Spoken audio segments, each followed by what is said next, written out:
Yep, that's it. Talking to my son, my kid. Gotcha. Got through cleaning up the kitchen. I don't have Oh, to is that a ask new him either. hat? It's one of my hats. I said, is it a new hat? No. No. Is that your old? Is that I have your like old hat? 6. This is my black one. I know. And I have several hats. Mm. I wear a lot of hats. I have the spring training hat. I have the 4 Dodger hats. I can't find that damn Brooklyn hat, though. That Brooklyn hat's hard to Why find. does your lighting keep changing?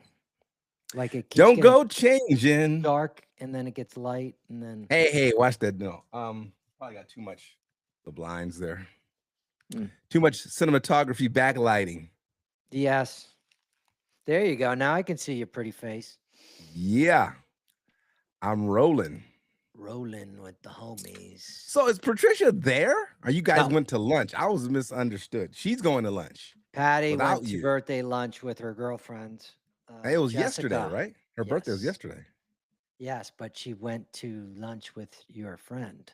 Jessica. Oh, how's she doing? She still look good? I can't ask Patricia that. She's still okay, right?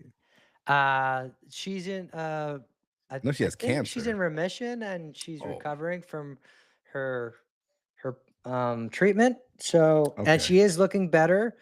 She's looking back to where she was. But she's in no mood for sex. Probably. I don't know. She probably maybe she is. I don't know.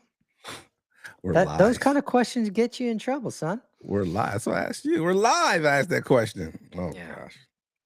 Okay. Yes, sir. At least it's not recorded.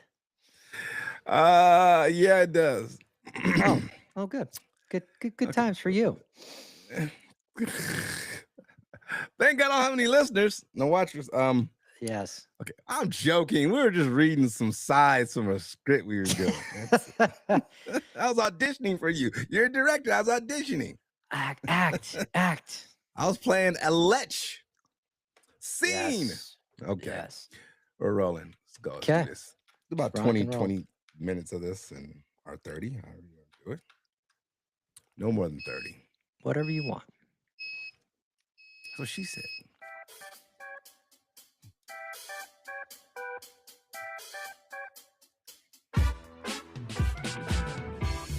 Hello, everybody, and welcome to You Call That a Baseball Show?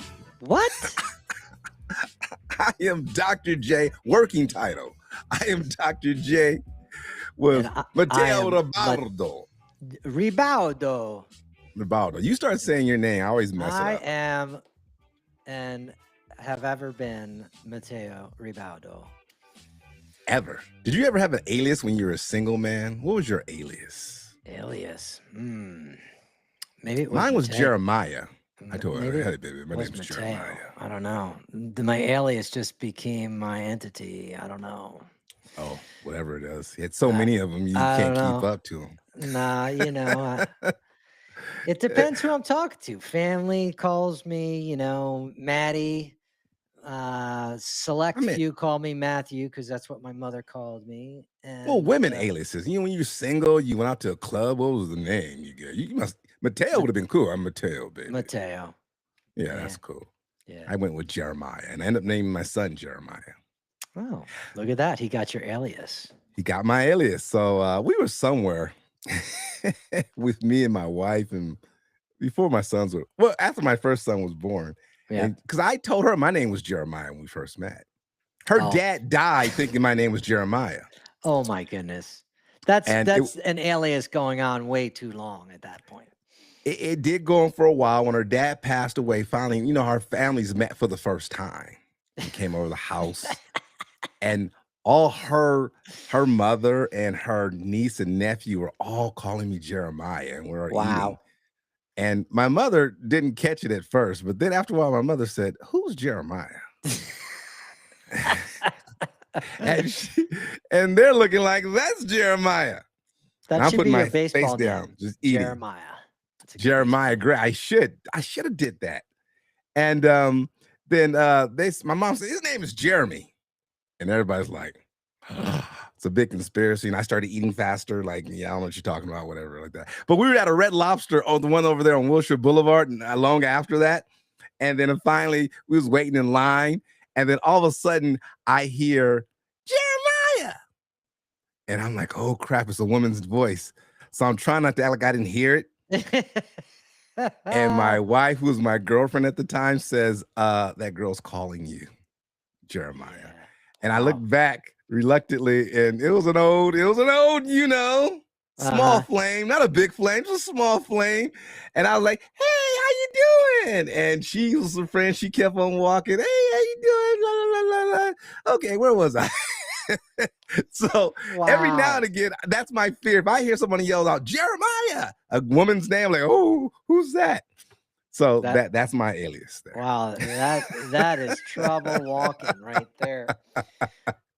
So I don't know how people juggle like multiple partners and stuff like that. I've always been a one-woman person and loyal and everything else. Oh, you poor bastard. And at one time I had a bunch of different girlfriends or, girls, and it became confusing because it was usually a drunk debacle and I'm telling the same story, or you told me that story, or and I was just like, it's just a booze talking, but you have to go to the same movie you done seen already. Let's go to see this movie. And like, I done seen this movie 3 times already. I'm like, this is too stressful. I'm like, forget this. I once dated an Maisha and an Aisha at the same time. Oh no, I at one point I dated, I think 4 Angelas, like it. And at one point, every time I met a new girl or something, I'm like, her name's gonna be Angela. It's gotta be. It's like, and then it wasn't. But it was weird. It was uncanny, and I'm like, it kind of makes things easier, doesn't it? Call her Angela. I'm gonna call you Angela. I don't care what your name is. Yeah, right. My buddies would be like, which Angela is this? And I'm like, oh, the Skinny McGee. And then she lost her name, and they're like, oh, Skinny McGee's over. I'm like, it's Angela. Oh, man. Anyway. It's ironic we're talking about this because, baseball players back in the day used to be the biggest, and I'm going here with our opening story here. Baseball players used to be the biggest hoes in sports. Yeah. People don't know that, but it's not the football players, not the NBA player, because those guys are one and done in the town. They're it. Baseball players, they're there for 3 nights, 4 nights, the whole weekend.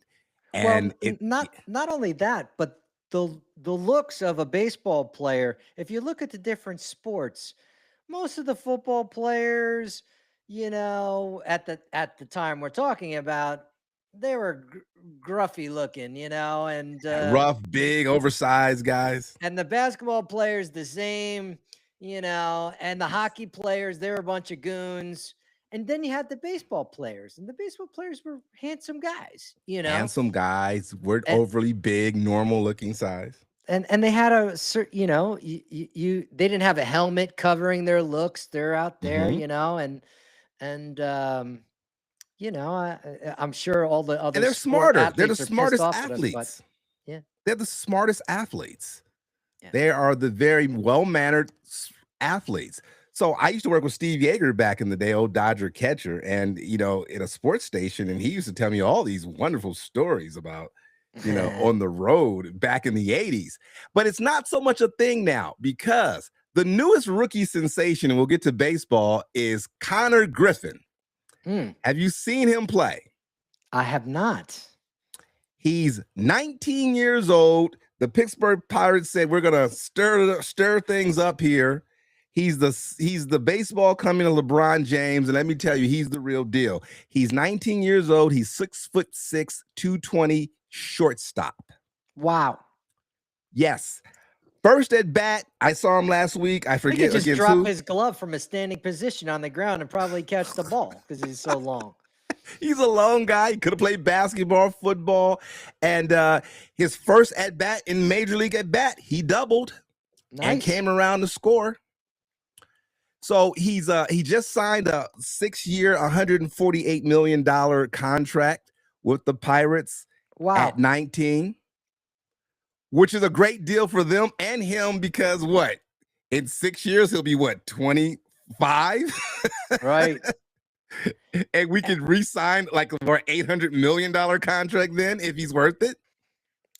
And the Pirates could deal him if they wanted to somewhere midway, and someone picks up the rest of that contract with maybe a bonus bump for the player, you know. Well, he's living up to it. He's living up to it. So maybe the Yankees will bring up Lombard Jr., who's I think 1 year older than this guy, and he's a stud, and he's killing it in Double-A. And I'm like, just bring him up. He's just our third baseman is like batting under 100 for the New York Yankees. He needs to go. I would rather have this 19, 20-year-old Double-A player that crushed it in spring training as well up in the big leagues right now. So Hal, if you're listening, look at the Pirates and look at what they're doing. Well, these veterans now, you think these veterans, these veterans take their time coming in. They're kind of slow. It'll come, the game will come. But these 19, 20-year-old cats, man, they don't know any different. Hey, I got to do it, man. The pressure's on. I got to hit every time I come to play. It's eventually I'll get to it. They got to ride or die at this moment. So there's an extra bit of intensity. Also, I want to go back to the baseball players aren't players anymore. During the game of Connor Griffin, they went up into the stands and his mom and dad and sister were there. They interviewed him. They come to the sister and it's not his sister. It's his wife. The cat is married at 19 years old. Oh, that's going to change. We said that, but she's a beautiful girl. She's not a baddie. She's a normal, really good looking girl. They're from Mississippi. Mm-hmm. Where my parents were from. And he got her. He landed her before he signed the $148 million contract. She seems like a Christian girl because she said, I just want for him what God wants for him. So he seems to be. So what a joy to be 19. Now, nobody's saying he can't have a good time. Right. No one's saying that. But you're 19, you're married to a beautiful girl, you got a $148 million contract. All you got to do is play baseball, baby. Nothing else to do. And I understand with these young guys that the pressure's on, but someone like this kid who's 19, he's got a $150 million contract or what have you. He's a millionaire, right? Mm-hmm. So he could play fearless and loose. He's got the money. So, and he's young and he's got time to learn. So, I don't know why they're so worried that they're going to ruin these players by bringing them up.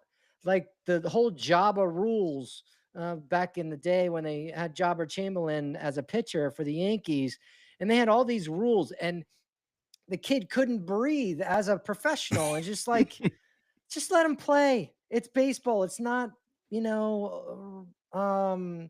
brain surgery. Come on. Yeah. And these kids are training now in Division I like we never trained. I mean, I've been hanging out with the Mount Sac baseball team where my son goes to school at, doing my training for my recreational baseball. And the training methods now are top notch. These kids are learning advanced. They're learning how the Major League ball players are training at 16. So there's not that much differentiation as far as skills and drills there. So these cats are almost ready at 19.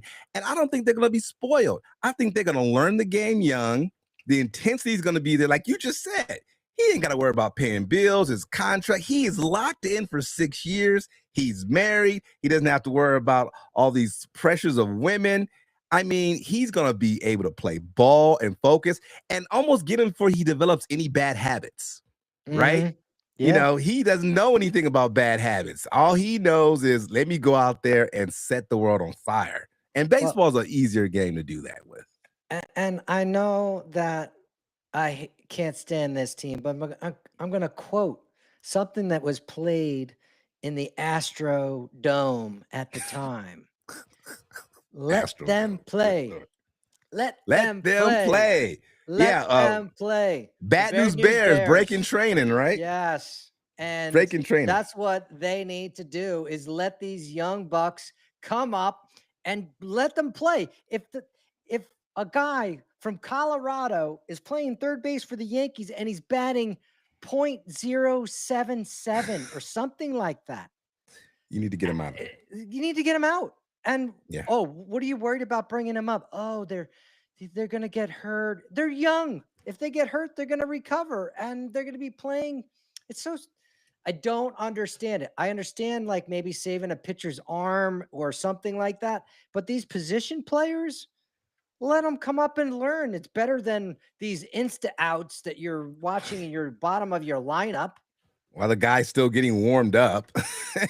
And speaking of now, the only tragedy about these young players now, and let's get to my Dodgers, is that Mateo, they're on fire. They're probably going to three-peat against your Yankees. But look, I am worried about the future because we're number one and we're not getting all the cool draft picks.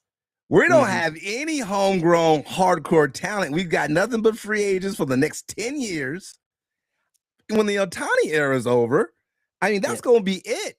We're not getting these young hot shots. These guys, unless we steal them, Conor McGregor, we can steal him in 6 years if we are Paul Skeen, but we don't have any young prospects.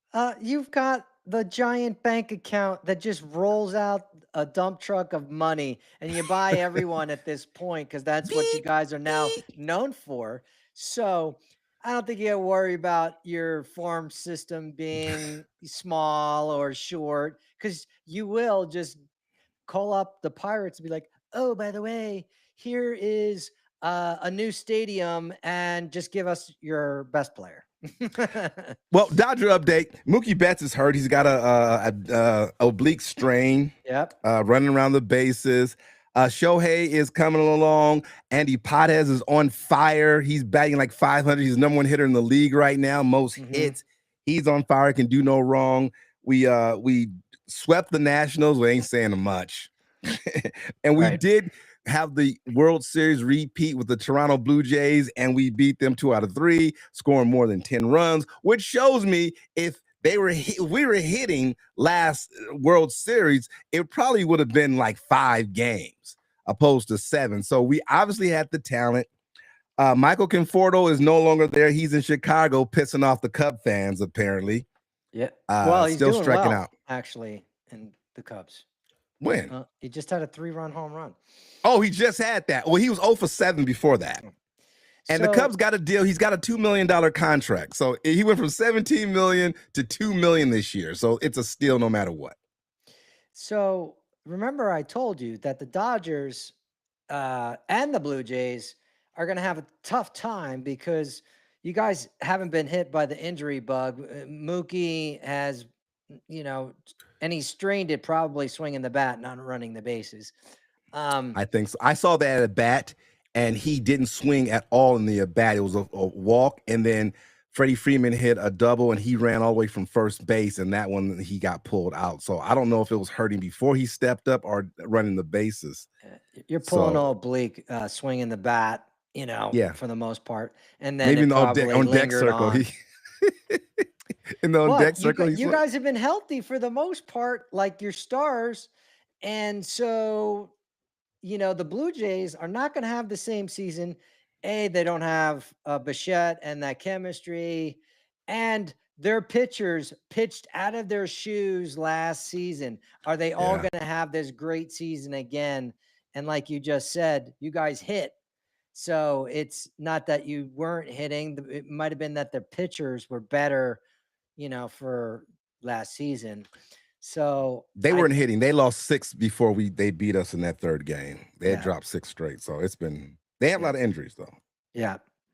And the Yankees, they have a decent record and they were doing really well, and they've been pitching like not their normal starters. So everything's looking good. And now all of a sudden they've hit the same old Yankee anemic batting and in their lineup. And I was talking the bottom of the lineup, but you could maybe go from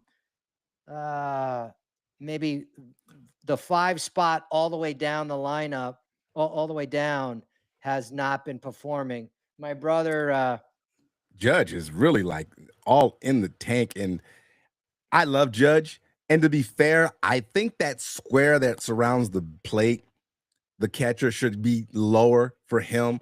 I think he gets cheated on a lot of those when that fastball hits the bottom of the plate. He's so much taller. I mean, that strike zone at the bottom of the plate is almost at his shins.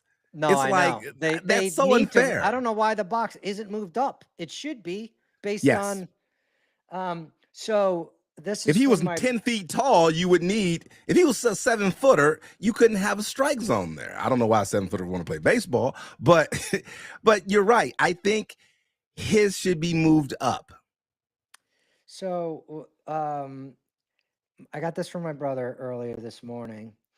So 6 players of the Yankees batting below 200.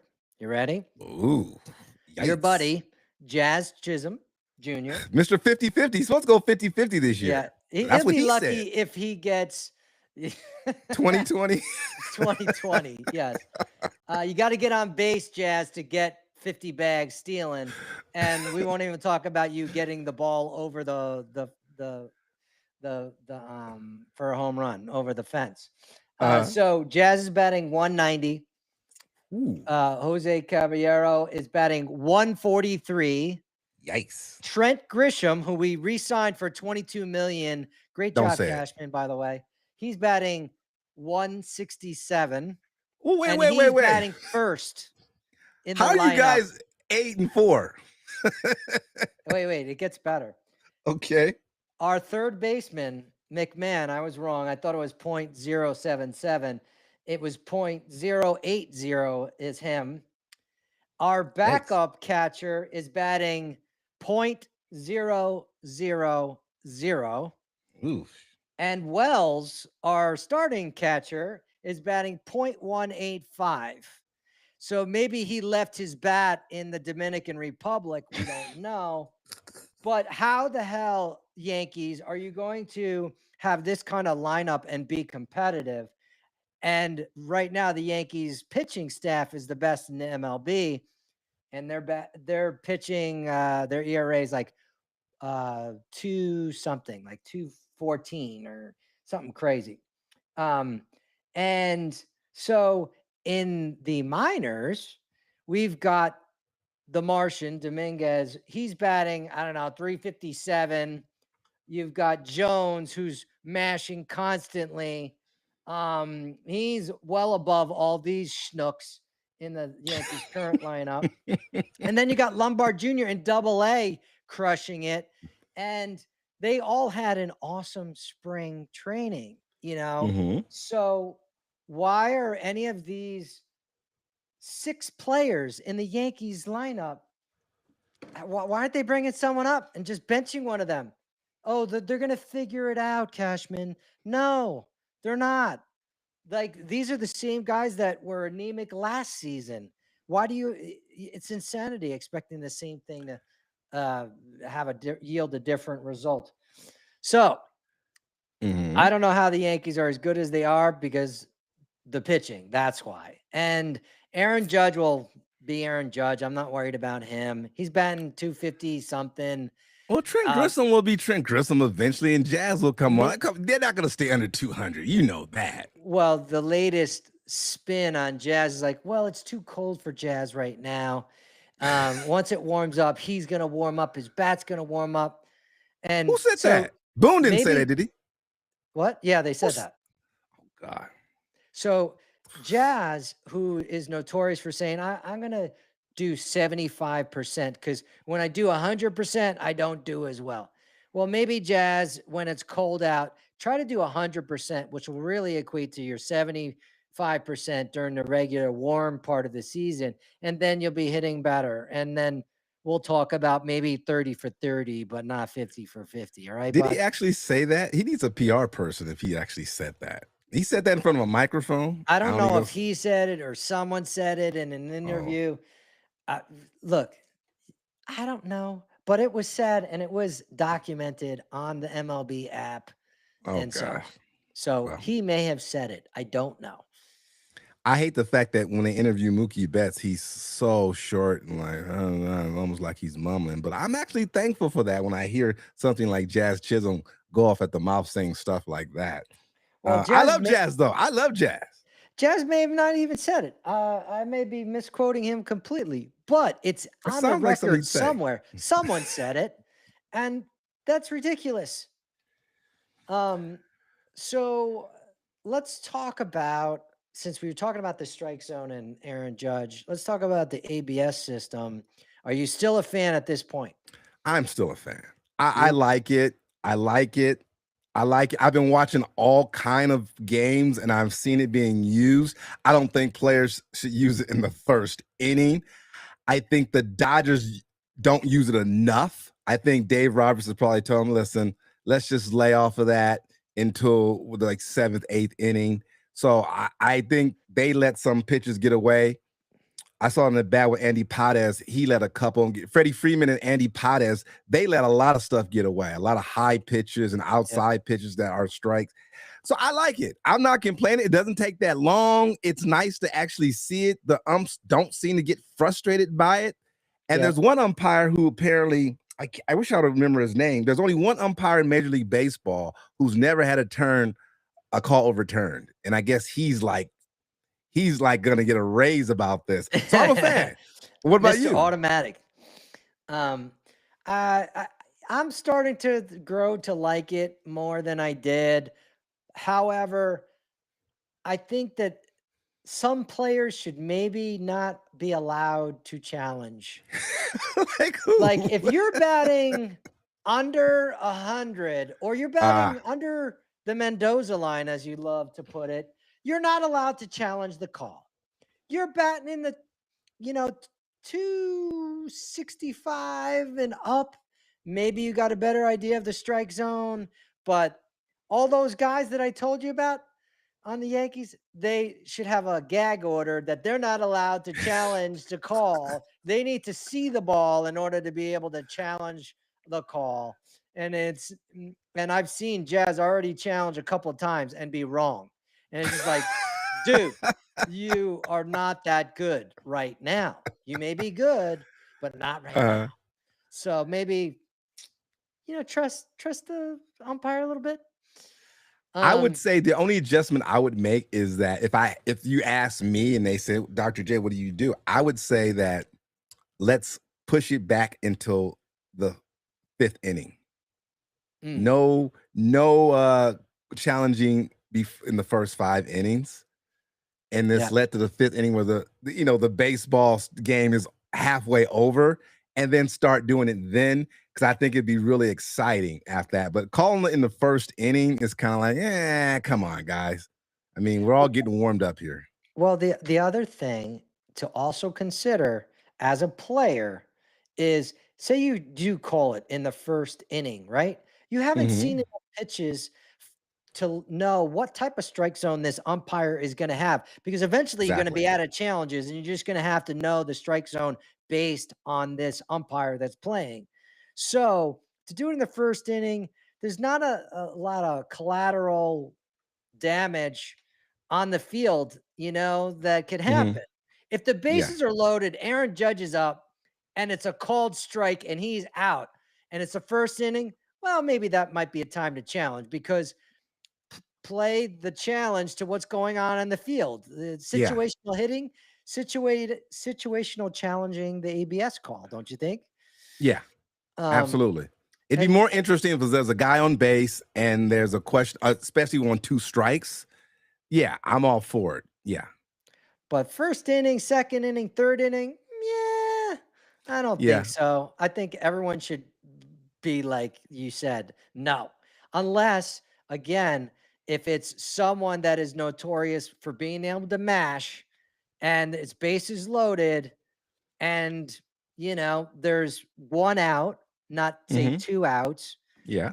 And then, I would think, but someone like Trent Grisham, who normally knows the strike zone very well, or Jazz Chisholm, and you're having that same scenario and it's not Stanton or Aaron Judge at the bat, I would say no, they shouldn't be challenging.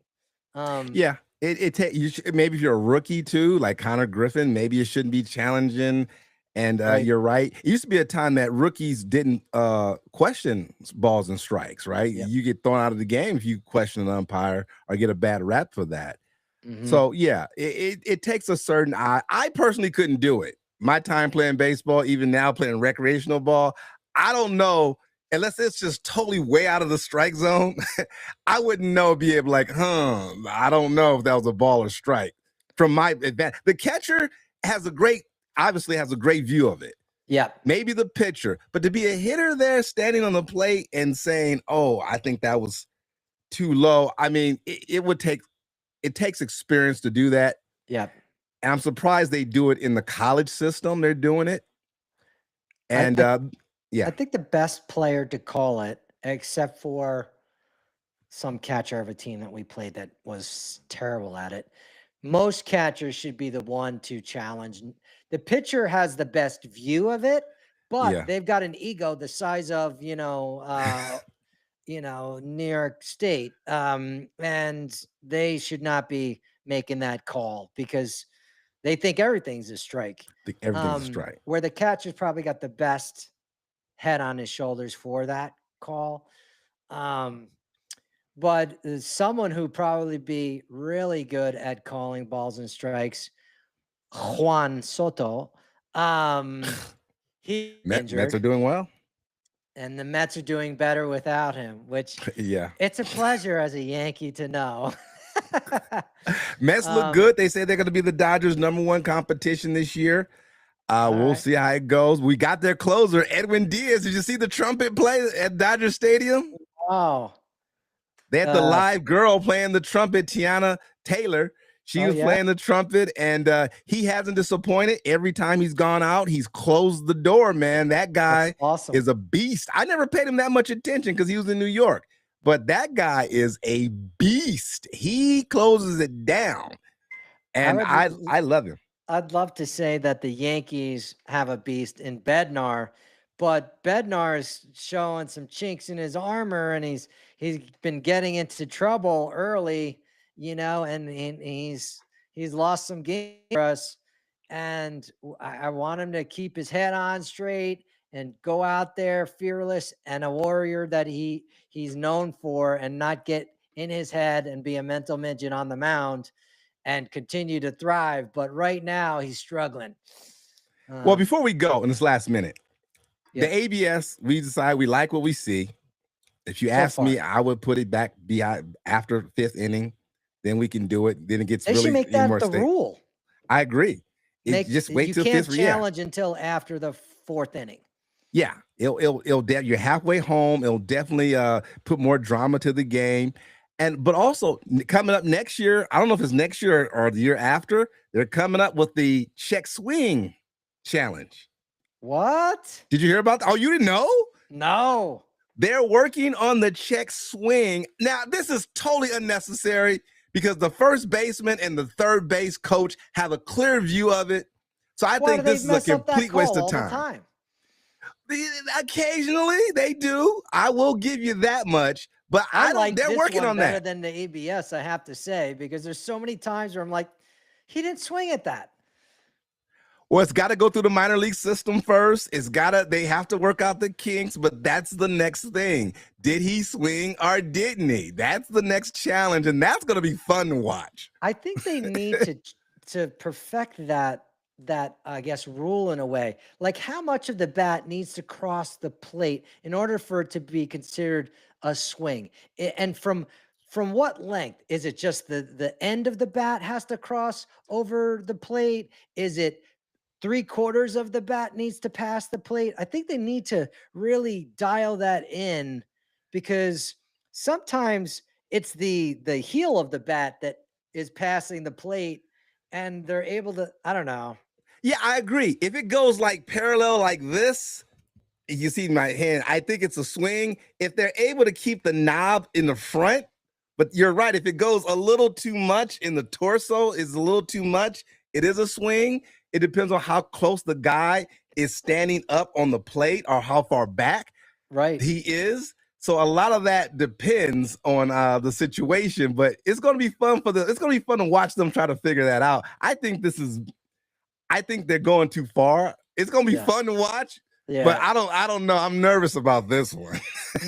I'm nervous about this one too, because it's just like soon they're going to have to put like some sort of sensors in the bats in order to know the plane in which it's crossing, and and why are they check swinging anyway? I mean, you don't check swing in Little League. You don't check swing barely in high school. Why these professional guys can't make up their mind when there's a fucking 95-mile-an-hour fastball coming at you? Because it's coming at 95 miles per hour. And at the time when they're swinging, it's like, oh my God, this is awesome. I'm going to control this. And then it drops and they're like, oh, I see it dropping.